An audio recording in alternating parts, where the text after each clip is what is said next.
Iconic Papasha, the PPSh-41 submachine gun. The popular narrative of the Eastern Front in World War II is often framed as a clash of contrasting philosophies, German precision versus Russian resilience. We picture the fine-tuned machinery of the Blitzkrieg grinding to a halt in the mud and snow before an endless tide of Slavic humanity. But this image, while containing a grain of truth, obscures a more significant and honestly uncomfortable reality. The Red Army's victory was not simply a matter of overwhelming numbers.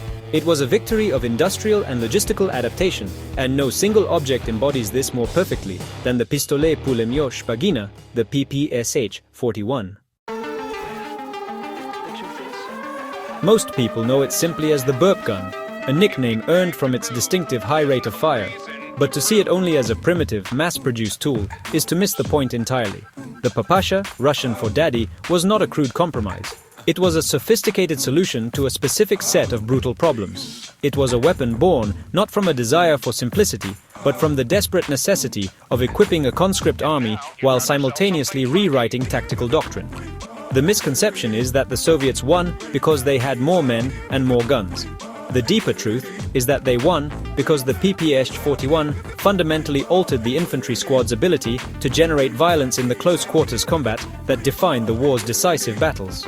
It forced the Germans, masters of operational maneuver, to fight a reactive, close-quarters battle they were ill-equipped to win. To understand the PPSh is to understand how an army, pushed to the brink of collapse, innovated its way back from the abyss. The genesis of the PPSh-41 is not found in the German invasion of 1941, but in the snows of Finland 2 years earlier.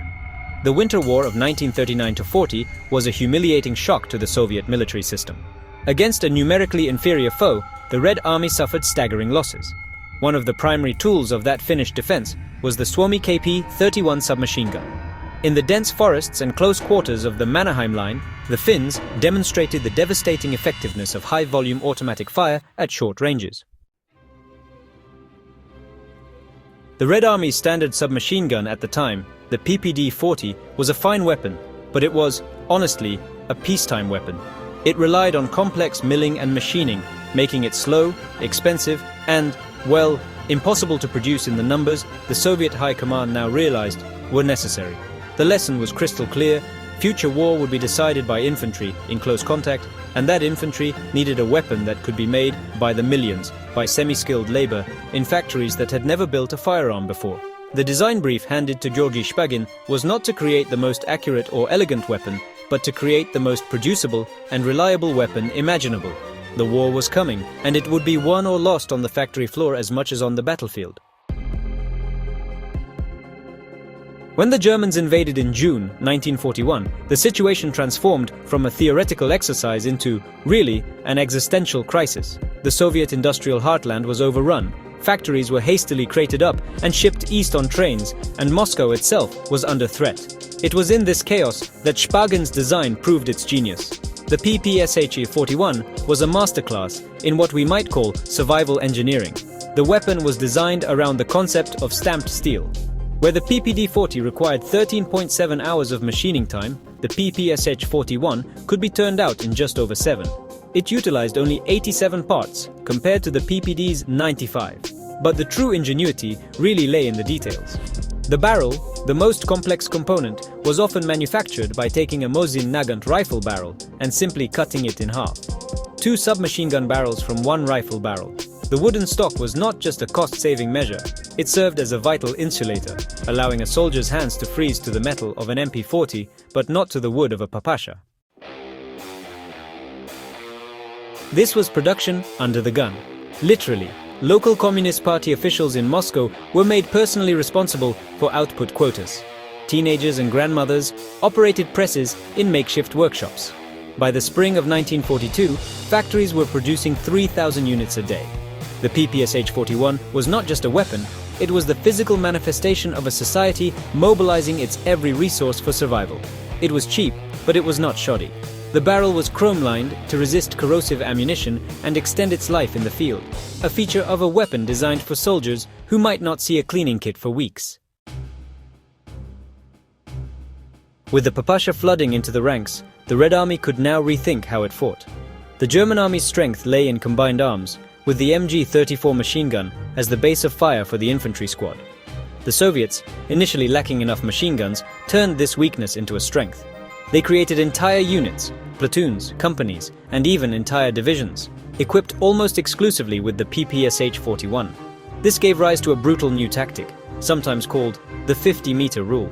Soviet tactical doctrine shifted to getting their submachine gunners as close to the enemy as possible, often within 50 meters, before unleashing a storm of lead. At that range, the Papasha's 900 to 1,250 rounds per minute rate of fire was utterly devastating. It didn't need to be accurate at 300 meters. It was designed to saturate a trench, a building, or a tree line with an impenetrable wall of 7.62 by 25 millimeter fire. This was the so-called gangster tactics that German soldiers, derided in their diaries. A comparison to the Thompson gun-wielding mobsters of Prohibition-era America. But honestly, that derision masked a deep-seated fear. In the rubble of Stalingrad, a German soldier with his bolt-action Mauser, or even his MP-40, which fired the less powerful 9mm round at a slower rate, was seriously outgunned.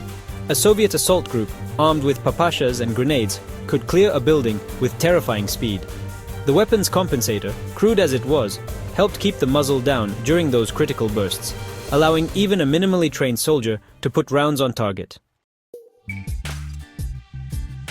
Perhaps the ultimate testament to the PPSh-41's effectiveness isn't really about how many the Soviets made, but actually how many the Germans used. It became the second most issued submachine gun in the Wehrmacht. Captured Papashas were so highly prized that the German army officially adopted them. Unconverted models, firing the original 7.62 by 25 mm round, were designated the MP-717R. But, in a pretty remarkable logistical effort, the Germans also undertook a program to convert the weapons to their standard 9mm parabellum cartridge. These modified versions, which involved replacing the barrel and creating an adapter to accept the MP-40's straight-box magazine, were officially designated the MP-41R. Just think about what that means. An army at war, already straining its own supply lines, went to the trouble of manufacturing conversion kits and even printing German language manuals for an enemy weapon. They did this because the Papasha was simply better for the kind of fighting they were doing on the Eastern Front. It was rugged, it was reliable in the freezing mud, and its 71-round drum magazine provided a volume of fire that the MP-40, with its 32-round magazine, just couldn't match. A German soldier picking up an MP-41R wasn't making a political statement. He was making a choice to survive his next firefight. The story of the PPSh doesn't actually end in 1945. Its second act, in the Korean War, offers yet another layer of tactical insight.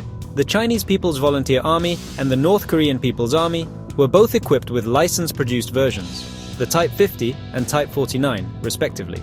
They faced a technologically superior United Nations force, armed with the M1 Garand and the M1 and M2 carbines.